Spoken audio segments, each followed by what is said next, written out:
qui, par sa hauteur de vue, par son attachement viscéral aux valeurs de la liberté, a contribué, sur les décombres de la Seconde Guerre mondiale, à bâtir avec nous un ordre international fondé sur le droit.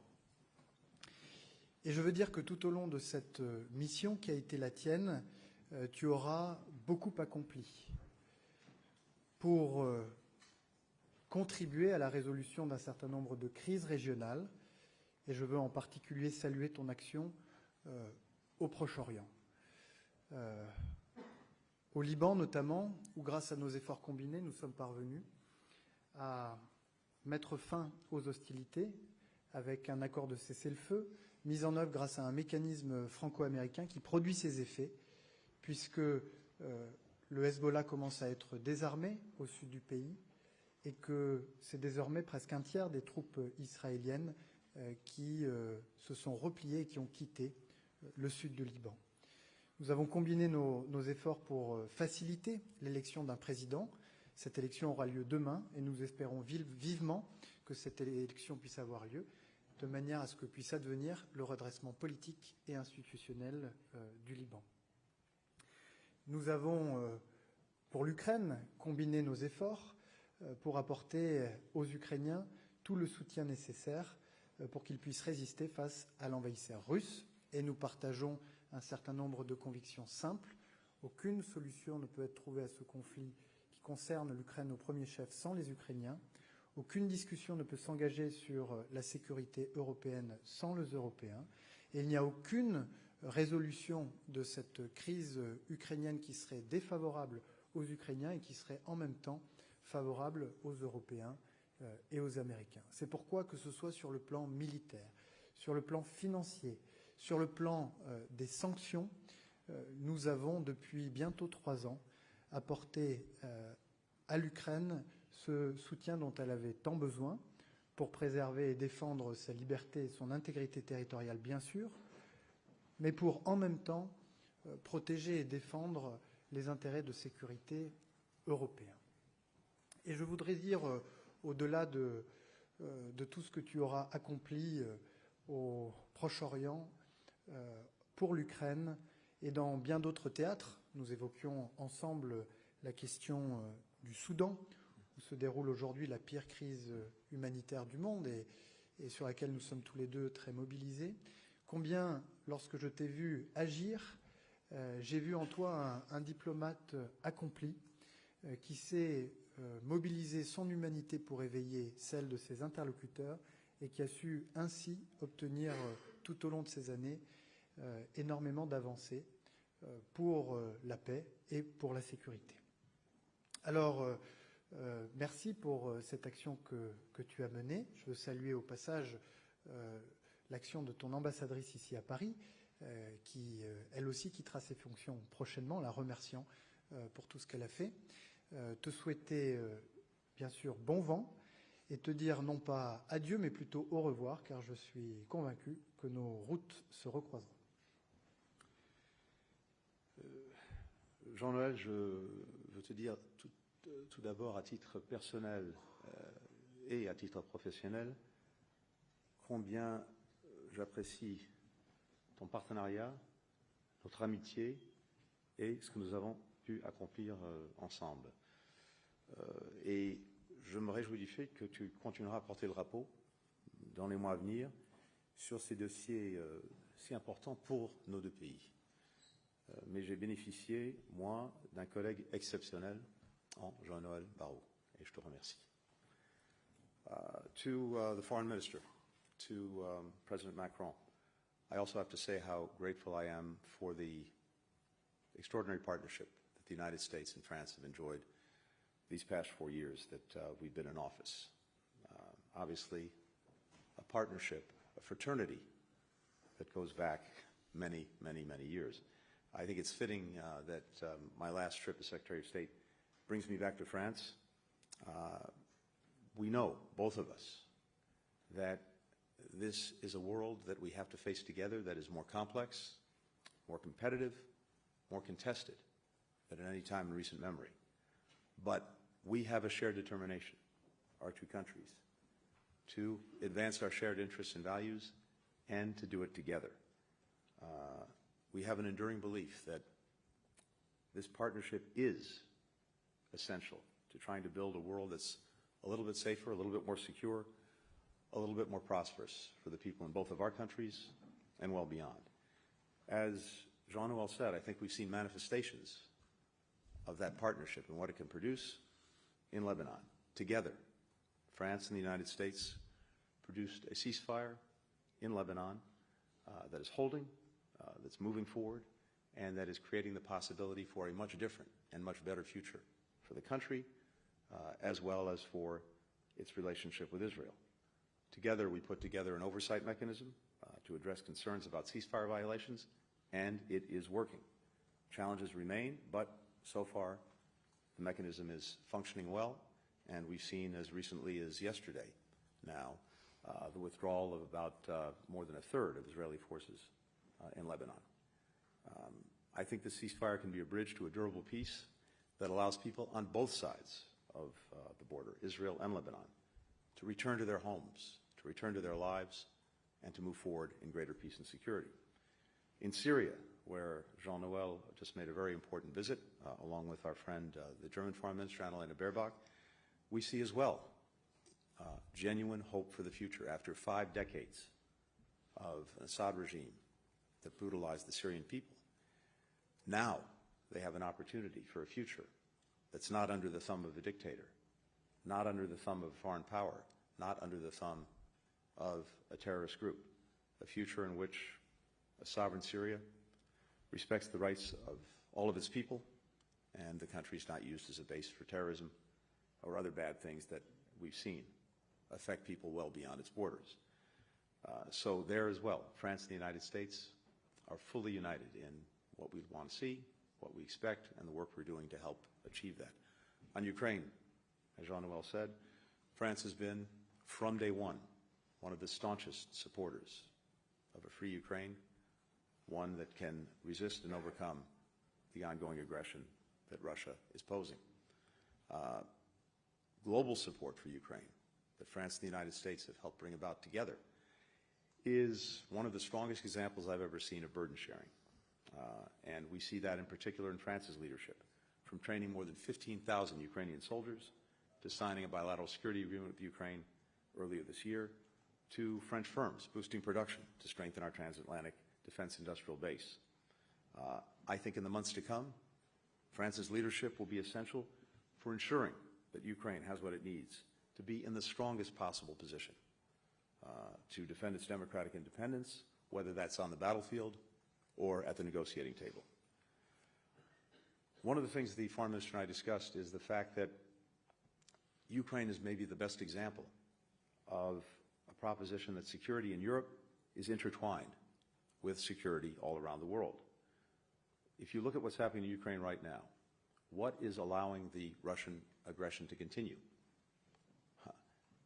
Support from North Korea with artillery, with ammunition, and with troops, and everything that China is doing to support Russia's defense industrial base. The machine tools, the microelectronics, all flowing in to Russia from China, from Hong Kong, that are allowing Russia to keep manufacturing weapons, munitions, and other things essential for its ongoing aggression. So that's just a demonstration of increasingly the indivisibility of security. The fact that actors far away from Ukraine, from Europe, are having a big impact on what is the biggest threat to European security since the end of the Cold War. In response, our two countries have worked to deepen Euro-Atlantic and Atlantic-Pacific convergence, notably on the threat posed by the PRC to our shared security and to our shared values. We welcome France's expanded engagement with Indo-Pacific partners and hope it will continue, including by strengthening, for example, freedom of navigation in the region. We've also worked to forge together a common vision for the global economy, one that is governed by rules of the road. We've invested in our collective productive capacity. We've stood up against Chinese overcapacity and unfair trade practices. We've diversified our supply chains to reduce reliance on Beijing. In these and so many other ways, this partnership between us is producing results, results that matter, that will make a difference in the lives of our people. And I'm convinced that in the years to come, our countries will continue to work together and to lead together on the world stage, not out of convenience, not out of charity, but because the challenges we face demand our engagement, demand our partnership, demand our cooperation. We'll confront a changing world as we always have, guided by shared commitment to bring greater freedom, greater opportunity, greater security to the people that we're entrusted to represent. So for that, for the work that we've been able to do together, for the work I know our countries will continue to do together, let me simply say thank you, to share my gratitude, and to share my conviction that when our countries are working in common cause, to common effect, there really is nothing we can't accomplish. Thank you. Les ministres vont prendre quelques questions.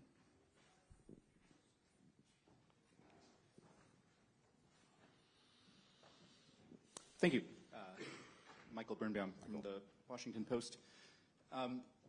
Secretary Blinken, I wanted to, we've been on this trip with you. We first went to South Korea, where the former ally, President Yoon, is holed up resisting arrest. We visited Tokyo, where leaders are rather annoyed about the decision on blocking the purchase of U.S. steel. We're here in Paris, where, apologies, but the far right is on the rise. The government is a little chaotic. And we're going to Italy next, where the Prime Minister is close friends with Elon Musk. So I wanted to ask, you've talked about your legacy. You've said that you're handing over a set of alliances that's in better shape than when you inherited it. But looking at this pattern, what would you tell the United States people about the challenged relationships that you're facing? A quick question about Greenland. What did you tell Minister Barro about Trump's interest in taking over European territory? How worried are you about a conflict between the United States and Europe on that front? And lastly, apologize, Elon Musk. What should U.S. allies make of his eagerness to support far-right leaders in Europe and around the world, given his closeness to President-elect Trump and his global business interests? And Minister Barro, I just wanted to ask, what is France prepared to do to defend Greenland and Denmark if Trump continues to press forward in his attempt to take over Greenlandic territory? Thank you. Michael, thank you for covering the waterfront. Let me take these out of order. Greenland first. I think one of the basic propositions we brought to our work over the last 4 years is that we're stronger, we're more effective, we get better results when we're working closely with our allies, not saying or doing things that may alienate them. Having said that, it's the idea expressed about Greenland is obviously not a good one, but maybe more important, it's obviously one that's not going to happen. So we probably shouldn't waste a lot of time talking about it. On the question of where we are with all of our allies and partners, I'd say two things. First, as you've heard me say many times before, what President Biden entrusted me with doing from day one was to re-engage, re-energize, in some cases reimagine these alliances and partnerships, because he and we are convinced that to do what we need to do to advance the interests of the American people, to actually solve this incredible multiplicity, complexity, interconnectedness of challenges that we face more than at any time in the 32 years I've been doing it, we're so much better off working with others than going it alone. And I think in ways that we've just talked about, we've demonstrated how much more we can get done when we're working closely with our allies and partners. Now, most of the countries that we're working closely with, our base is our democratic base. That doesn't mean that we're not working with countries that don't neatly fit our definition of what a democracy is, the challenges that we face, demand that we work with any country that is interested in solving a problem. But we're always starting with our base of fellow democracies. And one of the hallmarks of a democracy, and we talked about this when we were in Korea, is that when we have challenges, when we have issues, including internally, what sets us apart is the fact that we engage them, we confront them, we deal with them directly, we'll deal with them openly, we deal with them transparently, we don't pretend they don't exist, we don't sweep them under the rug, and sometimes that's not particularly pleasant to look at. It can get ugly, it can be painful, but that's exactly what we do. We talked in Korea about the fact that the Koreans are dealing with their own challenge right now, pursuant to their constitution, pursuant to the rule of law, and doing it peacefully. And I fully expect that they will emerge stronger on the other side. With Japan, do we have a difference over a particular business deal? Yes, but seen in the context of the fact that we are each other's largest investors, one deal does not a relationship make. And on the contrary, the partnership, the alliance with Japan, is stronger than it's ever been, including economically. Here in Europe, I talked about this already. The work that we've done together with our core allies and partners in support of Ukraine has been nothing short of historic. And also the best example, as I said, of burden sharing that I've ever seen in my 32 years. So I could go down the list, but maybe what's most important is this.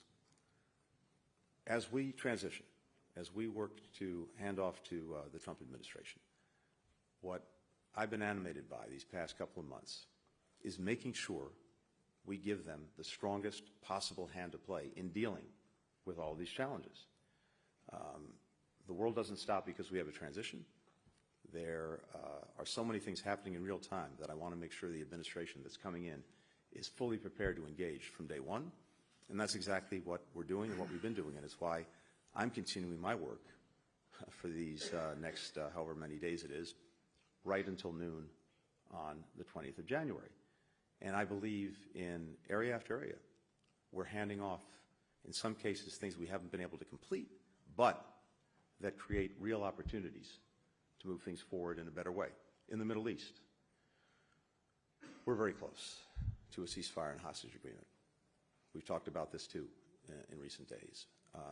I hope that we can get it over the line in the time that we have left. But if we don't, then the plan that President Biden put forward for a ceasefire hostage deal will be handed over to the incoming administration. And I believe that when we get that deal, and we'll get it, it'll be on the basis of the plan that President Biden put before the world back in May.